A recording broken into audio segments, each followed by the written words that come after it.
سیرت و کردار دیتے ہیں شہادت آپ کی۔ یا ایھا الذین آمنوا صلوا علیہ وسلموا تسلیما۔ اللهم صل علی سیدنا محمد وعلی آل سیدنا محمد وبارک وسلم۔ صدق اللہ العظیم وصدق رسولہ النبی الکریم ونحن على ذلك لمن الشاهدين والشاكرين والحمد لله رب العالمين۔ حضرات محترم، اللہ رب العزت کا کرم ہے، اس پاک پروردگار کے طرف سے آج ہم اس کے گھر میں جمعہ جیسی عظیم عبادت کے لیے جمع ہے، اور طرف اس پروردگار کا جس نے ہم سب کو پیغمبر آخر زمان حضرت محمد مصطفیٰ صلی اللہ علیہ وسلم کی خدمت میں رکھا، اور آپ کی محبت و آپ کی اطاعت کو ہم سب کے لیے ذریعہ نجات بنایا۔ اللہ تبارک و تعالیٰ نے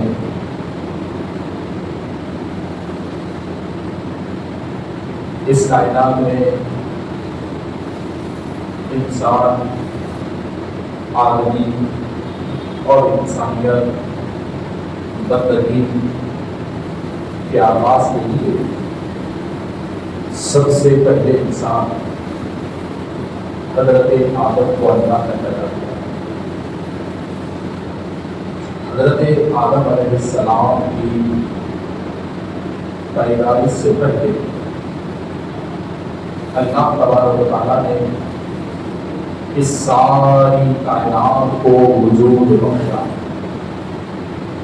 زمین، آسمان، پہاڑ، چاند، سورج، الغرض کے جتنی چیزیں انسان کے علاوہ اس کائنات میں ہیں، ساری چیزوں کو اللہ تبارک و تعالیٰ نے حضرت آدم علیہ السلام کی پیدائش سے پہلے ساری چیزوں کو اللہ نے پیدا کیا، اور پھر آدم سے پہلے اللہ رب العزت نے فرشتوں کو پیدا کیا، اور فرشتے یہ سب سے پہلے نوری مخلوق ہیں جسے اللہ تبارک و تعالیٰ نے پیدا کیا، اور ان فرشتوں سے پہلے جبکہ کچھ نہ تھا سوائے رب کی ذات کے، کوئی وجود اور کوئی احساس نہیں تھا، تو اللہ تبارک و تعالیٰ نے سب سے پہلے نور مصطفیٰ کو پیدا کیا، نبی کریم صلی اللہ علیہ وسلم کے نور کو پیدا کیا، اور آپ ہی کے نور سے ساری کائنات کو اللہ نے وجود بخشا۔ تو الغرض کہ اللہ تبارک و تعالیٰ نے جب حضرت آدم علیہ السلام کی پیدائش کا آغاز کیا، تو آپ حضرات جانتے ہیں کہ حضرت آدم کو اللہ نے مٹی سے بنایا،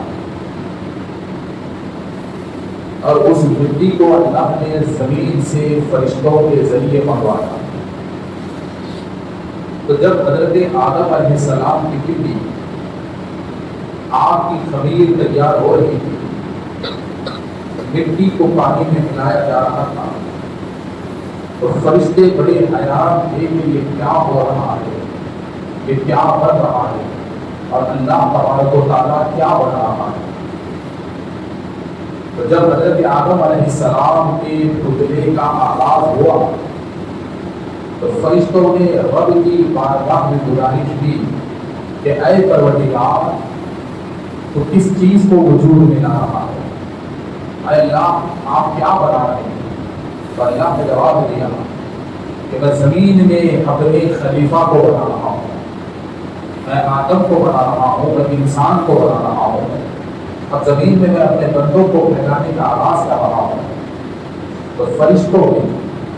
تقاضۂ بندگی کے تحت کہا کہ پروردگار، کیا ہم سے کچھ خطا ہوئی ہے؟ کیا ہم سے کچھ غلطی ہوئی ہے؟ کیا ہم سے کچھ لفزش ہوئی ہے؟ کیا ہم سے کچھ کم تصویر بیان ہو رہی ہے کہ تو ایک انسان کو وجود بخش رہا ہے؟ اے اللہ، یہ انسان زمین پر جا کر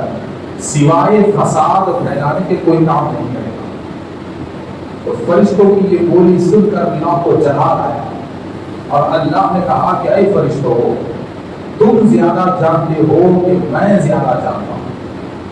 تو اللہ تبارک و تعالیٰ کا جلال بھرا یہ جملہ سن کر فرشتوں کے خوف طاری ہوا، کبھی طاری ہوئی، اور فرشتے اپنے اس سوال کی توبہ کے لیے اللہ رب العزت کی بارگاہ میں توبہ کے لیے اور خدا کے اس قہر اور جلال سے بچنے کے لیے عرش اعظم کا چکر لگاتے رہے اور اللہ کی بارگاہ میں معافی مانگتے رہے، عرش اعظم کا چکر لگاتے رہے، حیبت میں، ڈر میں کہ کہیں اللہ کا قہر ہم پہ نازل نہ ہو جائے، کہیں اللہ کا جلال ہم پہ نازل نہ ہو جائے، اور معافی مانگتے ہوئے، توبہ کرتے ہوئے عرش اعظم کا چکر لگاتے رہے۔ تو اللہ تبارک و تعالیٰ کو فرشتوں کا اپنے عرش کے اطراف چکر لگانا، یہ ادا اللہ کو بڑی پسند آئی، اور اللہ تبارک و تعالیٰ نے فرشتوں کو حکم دیا کہ اے فرشتوں، تم جو یہ میری ڈر، میرے جلال، میرے قہر اور میرے استغفار کے لیے، توبہ کی قبولیت کے لیے یہ جو عرش اعظم کا تم نے جو چکر لگایا ہے، یہ چکر مجھے بہت پسند آئی ہے۔ اب یہ چکر رکنی نہیں چاہیے، بلکہ میری تسبیح، میری حمد اور میری ثنا کے ساتھ یہ چکر بھی باقی رہنا چاہیے۔ تو اللہ تبارک و تعالیٰ نے آسمانوں پر، ساتوں آسمانوں کی بلندی پر اللہ نے ایک گھر بیت المعمور کو تعمیر فرمایا، اور بیت المعمور جب بن گیا تو فرشتوں کو حکم دیا کہ تم اب اس گھر کا چکر روز کرو۔ اب ہر روز فرشتے اس گھر کا چکر کرتے ہیں، ہر روز فرشتے بیت المعمور کا طواف کرتے ہیں اور اللہ کی حمد و ثنا بیان کرتے ہیں۔ تو البتہ کی حضرات اب ذرا دیکھیے کہ جب حضرت آدم علیہ السلام کا پتلا تیار ہو رہا تھا تو سارے فرشتے تو رب کا جملہ سن لیے تھے، اور اللہ رب العزت کا یہ جلال بھرا جملہ سن کر فرشتے اللہ رب العزت کی تسبیح میں مشغول ہو گئے، اور اللہ کے غضب اور قہر سے بچنے کی وہ دعائیں مانگتے رہے، بیت المعمور کا وہ طواف کرنے میں وہ مشغول ہو گئے۔ مگر میرے دوستو، یہاں ایک چیز بتانا مقصد یہ ہے کہ آپ حضرات جانتے ہیں کہ یہ جو شیطان ہے، جسے مردود کہتے ہیں، لعین کہتے ہیں، رجیم کہتے ہیں، کئی ناموں سے یاد کرتے ہیں، اس کا مقام کیا تھا؟ حضرت آدم علیہ السلام کے بننے سے پہلے یہ تو فرشتوں کا استاد تھا، یہ تو فرشتوں کا امام تھا، یہ تو فرشتوں کا سردار تھا، بہت بڑے مقام پر یہ فارغ تھا، عبادت میں فرشتوں سے زیادہ یہ مرتبہ رکھتا تھا، علم میں دیگر فرشتوں سے زیادہ یہ علم رکھتا تھا،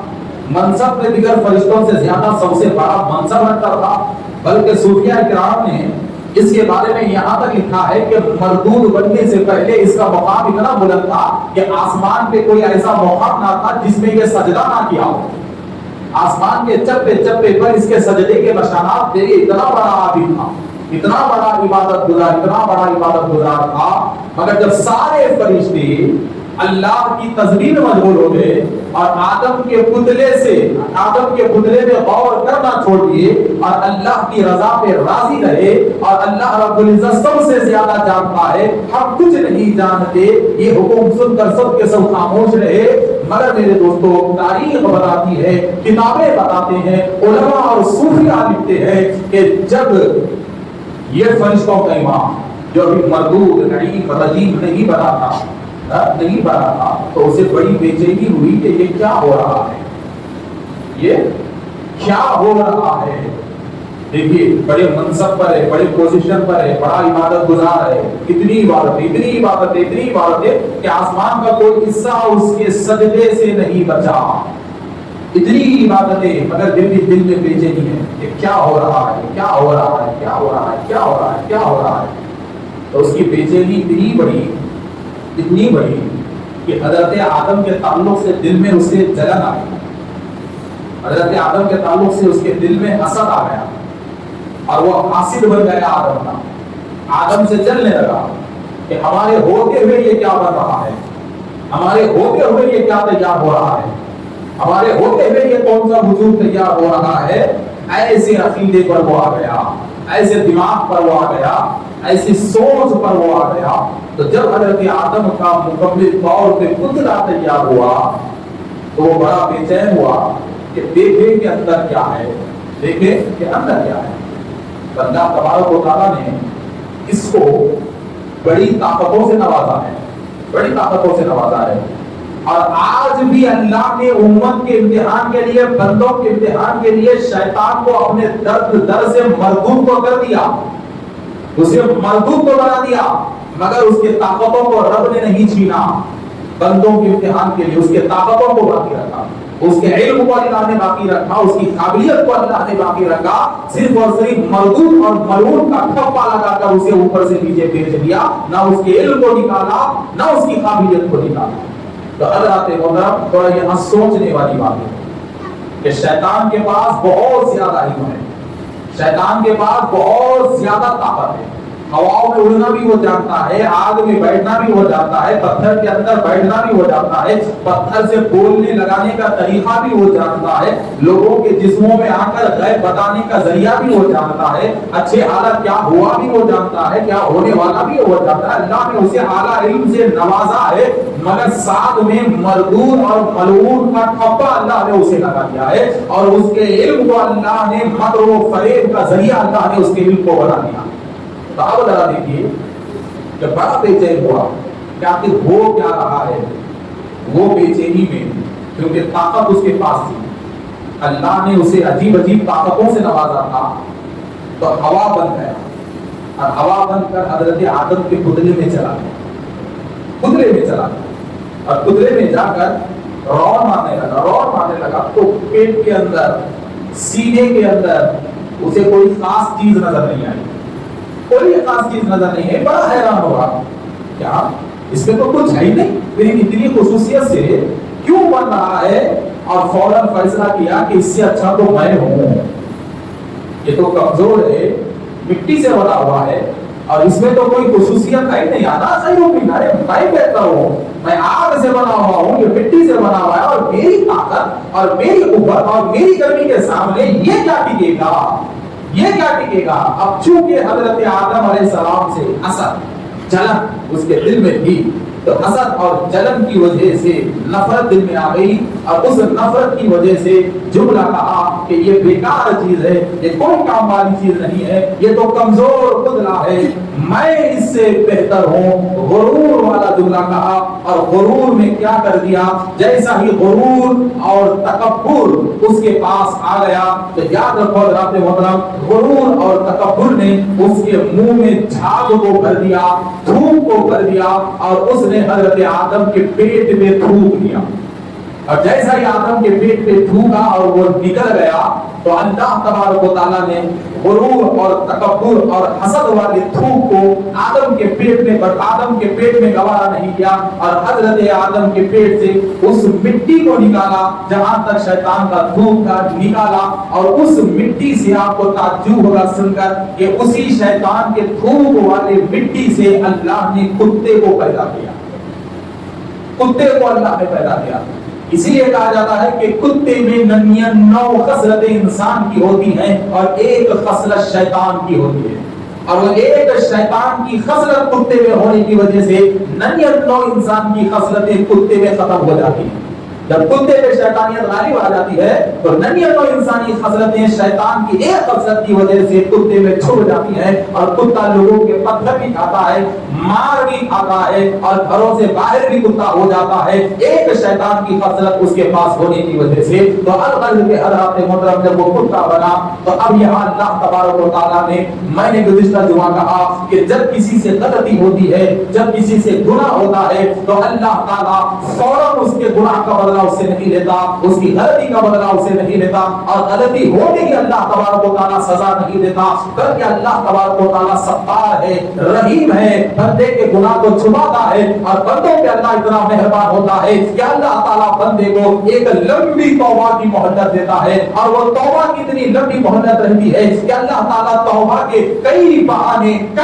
اللہ بندے کو دیتا ہے، تاکہ میرا بندے کو احساس ہو جائے کہ اس سے گناہ ہوا ہے، تو اللہ تعالیٰ اس کی زندگی میں کئی مرتبہ گناہ کے احساس کے بہانے دیتا ہے تاکہ بندہ اس بہانے سے سمجھے اور اللہ سے توبہ کر لے. مگر جب بندہ اللہ کی دی ہوئی ڈور کو نہیں سمجھتا, اللہ کی دی ہوئی جھوٹ کو نہیں سمجھتا, تو پھر بڑوں نے بار بار یہ جملہ کہا ہے کہ قدرت کی لاٹھی بھی آواز ہوتی ہے, تو اللہ تبارک و تعالیٰ پھر رسی کی ڈور کو ایسے کھینچتا ہے کہ نہ زمین اس کا ساتھ دیتی ہے, نہ دولت اس کا ساتھ دیتی ہے, نہ طاقت اس کا ساتھ دیتی ہے, اور وہ عبرتناک موت دنیا میں مرتا ہے. تو اس کے ساتھ بھی ایسے ہی ہوا کہ اللہ تبارک و تعالیٰ نے اسے موقع دیا. تو کیسے موقع دیا اللہ تبارک و تعالیٰ نے؟ دیکھیے کہ اللہ تبارک و تعالیٰ نے آسمان پر ایک تحریر کو چھوڑا, ایک قدرتی طور پہ آسمان پہ ایک تحریر کو لکھ دیا. کیا لکھا کہ اے فرشتوں, ان قریب تم میں ایک مردود ہونے والا ہے, ان قریب تم میں ایک نکالے جانے والا ہے. تو جب یہ تحریر کو فرشتوں نے آسمان پہ لکھا تو سارے فرشتے کانپنے لگے کہ وہ کون ہے, وہ کون ہے, وہ کون ہے جو مردود بارگاہ الہی ہوگا. آخر وہ کون ہے جو خدا کے قہر اور خدا کے غضب کا شکار ہوگا؟ وہ کون ہے؟ اللہ کی تسبیح, اللہ کے استغفار اور اس کی توبہ میں مجبور ہو گئے. ہر فرشتہ تنہا اللہ سے معافی مانگنے لگا اور دعا کرنے لگا کہ اللہ اس مردود کی صف میں ہمیں شامل مت کر. ہر کوئی دعا کرنے لگا. آخرکار سارے فرشتے اپنے یہ امام کے پاس گئے. تحریر تو تھی اسی کے تعلق سے, یہ جو تحریر تھی اسی کے تعلق سے, یہ تحریر تھی اسی کے تعلق سے اللہ نے لکھ کے لگا دیا تھا. مگر اللہ تعالیٰ موقع دے دیا, ایک بہانہ دے دیا اسے سمجھنے کا, اور فرشتوں کے ذریعے بھی اللہ بہانہ بنا رہا ہے توبہ کرنے کا. مگر یہ کتنا نالائق نکلتا ہے. اور انسان کے پاس دعا کا طریقہ کیا رہنا چاہیے ذرا دیکھیے. یہ اللہ تعالیٰ سکھاتا ہے کہ سارے فرشتے, چونکہ یہ استاد تھا, یہ معلم تھا, یہ امام تھا, سلطانی فرشتوں کی اس کے پاس تھی, سارے کے سارے گئے اور جا کر کہنے لگے کہ ہم تو تنہا دعا کر رہے ہیں, آپ ہمارے سلطان ہیں, استاد ہیں, معلم ہیں, امام ہیں, آپ بھی دعا کیجئے, ہم آمین کہیں گے تاکہ اس مردود کی صف میں ہمارا شمار نہ ہو جائے. اگر ہم سے کوئی غلطی ہو جائے تو اللہ ہماری غلطی کو معاف کرے, آپ دعا کیجئے. تو فرشتوں کی اصرار پر انہوں دعا کرنے ٹھہرے. سارے فرشتے آمین بول رہے ہیں کہ یہ دعا کا انداز کیا ہے ذرا دیکھیے کہ دعا اور اللہ نے جبکہ اسی موقع دیا تھا توبہ کا, مگر وہ موقع کو نہیں سمجھا. غرور اتنا اس میں آ گیا, اپنے پن کا اتنا غرور آ گیا اس کے پاس, اتنا غرور اپنے پن کا آ گیا, میں پن اتنا چڑھ گیا کہ اس میں پن نے کیا کیا وہ بھی بھلا دیا, وہ کیا ہے وہ بھی بھلا دیا, اور اسے کس نے بنایا وہ بھی بھلا دیا, اور اسے بنانے والا کتنا طاقتور ہے میں پن نے وہ بھی بھلا دیا. تو میں پن بڑا خطرناک ہوتا ہے, غرور بڑا خطرناک ہوتا ہے. جو انسان یہ سمجھ لے کہ میں سب سے بہتر ہوں, تو آپ ذرا سمجھ لینا کہ اس دن سے اس انسان کی تباہی کا آغاز شروع ہو گیا. یہ بڑی غلط فہمی ہے, اس لیے کہ اللہ تبارک و تعالیٰ کو اس روئے زمین پر اگر سب سے ناپسندیدہ انسان میں اگر کوئی چیز ہے تو وہ چیز ہے انسان کا میں پن, وہ چیز ہے انسان کا غرور, وہ چیز ہے انسان کا تکبر. اور یاد رکھو یہ غرور, یہ تکبر, یہ میں پن, یہ انسان کی دیمک ہے, اور یہ دیمک انسان سے محبت کو بھی کھا لیتی ہے, رشتہ داروں کو بھی کھا لیتی ہے, اس کے عمل کو بھی کھا لیتی ہے, اور میں کا جو پتلا بن کر رہتا ہے کبھی دنیا میں وفاداری اس کے ساتھ نہیں ہوگی. یہ چیز آپ حضرات ذہن میں رکھیے. تو اب یہاں دیکھیے کہ یہ میں کا پتلا کیسی دعا کرتا ہے, کیسی دعا کرتا ہے. کہ سارے فرشتے تو دعا کے لیے آئے, تو دعا کیا کرنا, اے اللہ ہم سے کوئی خطا ہوئی ہے, کوئی غلطی ہوئی ہے. کیا بولنا تھا, ہم سے اگر کوئی خطا ہوئی ہے, کوئی غلطی ہوئی ہے, اے اللہ تو رحیم ہے, تو کریم ہے, ہم سب کو معاف کر. مگر یہ میں جس کے دماغ پہ چڑھ جاتی ہے نا, یہ غرور, یہ تکبر جس کے دماغ پہ چڑھ جاتی ہے نا, تو میں جب دماغ پہ چڑھ جاتی ہے تو پھر وہ میں پن اللہ کی رحمت سے اس بندے کو دور کر دیتا ہے. جیسے یہ دور ہو گیا تھا اللہ کی رحمت سے. کیسے کہ یہ دعا کیا کرتا ہے, دیکھیے دعا کیا کرنا تھا, ہم سب کو معاف کر. اگر اس کی زبان سے نکلتا ہے کہ اے اللہ ان سے اگر کوئی غلطی ہوئی ہے تو رحیم ہے, معاف کر. ان لوگوں سے, ان فرشتوں سے اگر کوئی غلطی ہوئی ہے تو ان کو معاف کر. تو اس کے پاس میں پر اتنا چڑھ گیا تھا کہ اسے یقین تھا کہ میں اتنا طاقتور ہوں, میں اتنا علم والا ہوں کہ مجھ سے غلطی ہو ہی نہیں سکتی, مجھے سے غلطی ہو ہی نہیں سکتی. مگر اللہ کہتا ہے کہ بندے تو علم کے بھروسے پہ مت رہو, تو قابلیت کے بھروسے پہ مت رہو, تو عبادت کے بھروسے پہ مت رہو. اس لیے کہ علم و قابلیت عطا یہ تیری رب کی دین ہے, اور تیرا علم, تیری قابلیت, تیری عزت تیرے پاس اس وقت ہی تیرے لیے صحیح ہے جب تک کہ تیرا معاملہ رب کے ساتھ صحیح ہو. جب تیرا معاملہ رب کے ساتھ بگڑ جاتا ہے تو پھر تیرا علم خود تیرے لیے زوال کی علامت ہو جاتی ہے, تیرا علم خود تیرے لیے بربادی کا سبب بن جاتا ہے, تیری قابلیت خود تیرے لیے ڈوبانے کا ذریعہ بن جاتی ہے, اور تیرے دوست و احباب خود تیرے لیے بدنام کرنے کا ذریعہ بن جاتے ہیں. تو یہ اللہ کہہ رہا ہے کہ بندے علم, طاقت, عزت, رشتہ داری پہ بھروسہ کرنے سے پہلے اللہ سے تو تعلق کو مضبوط کر لے,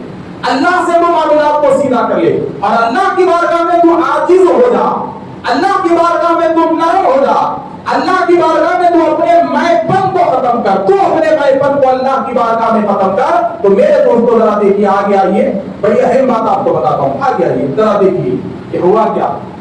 دعا ہوئی, سب نے آمین کہا, اس کے زبان سے آمین نہیں نکلا کیونکہ یہ دعا کر رہا ہے اور رب کی دی ہوئی ڈور کو وہ نہیں سمجھا, دعا میں اپنے آپ کو شامل نہیں کیا, اپنے آپ کو دعا میں شامل نہیں کیا, مردود کا مردود باقی رہا. حضرت آدم تیار ہو گئے, اللہ نے حضرت آدم کی خلافت کا اعلان کیا, آپ کی نبوت و رسالت کا اعلان کیا, اور تمام, دیکھیے قرآن کہتا ہے تمام فرشتوں کو اللہ نے حکم دیا کہ آدم کے سامنے سجدہ کرو, حضرت آدم کے سامنے سجدہ کرو. تو آدم کے سامنے اللہ کے حکم کی تعمیل میں سب نے سجدہ کیا سوائے اس کے. یہ قرآن کہہ رہا ہے کہ سب نے سجدہ کیا سوائے اس کے. جب سجدے سے سب کے سر اٹھے, یہ ٹھہرا کا ٹھہرا ہوا ہے, ٹھہرا کا ٹھہرا ہوا ہے.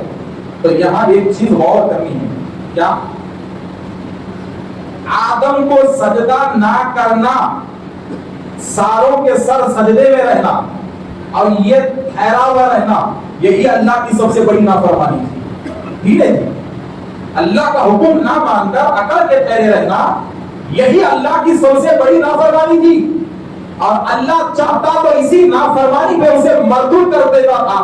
اسی نافرمانی پہ اللہ اسے مردود اور لعین کہہ کے اپنے در سے نکالتا تھا. مگر یہاں اللہ تبارک و تعالیٰ نے دنیا کو سمجھایا کہ اے لوگوں یاد رکھو, رب کے معاملے میں اگر گڑبڑ ہو جائے تو میں رحیم ہوں, میں تمہیں معاف کر سکتا ہوں, میں تمہیں موقع دے سکتا ہوں, جیسے کہ اس کو رب نے موقع دیا, جیسے رب نے اسے موقع دیا. مگر ایک اور معاملہ ہے جس معاملے میں کوئی کمپرومائز نہیں ہے. کیا معاملہ ہے؟ تو وہ معاملہ پوچھتا ہے اللہ, نافرمانی ہوئی رب کی, مگر رب کی نافرمانی پہ اللہ نے اسے ابھی بھی چھوٹ دیا, کہا کہ ٹھیک ہے یہ معاملہ میرا ہے, میں تیرا حساب بعد میں کروں گا, مگر یہ بتا تو نے سجدہ کیوں نہیں کیا, تو نے سجدہ کیوں نہیں کیا؟ تو فوراً زبان سے جملہ نکلا, انا خیر من. کیا نکلا؟ انا خیر من. میں سجدہ کیسے کروں؟ ارے میں تو اس آدم سے بہتر ہوں. کیا کہا؟ انا خیر من, میں اس آدم سے بہتر ہوں. تو جب ایک نبی کی شان میں گستاخی ہوئی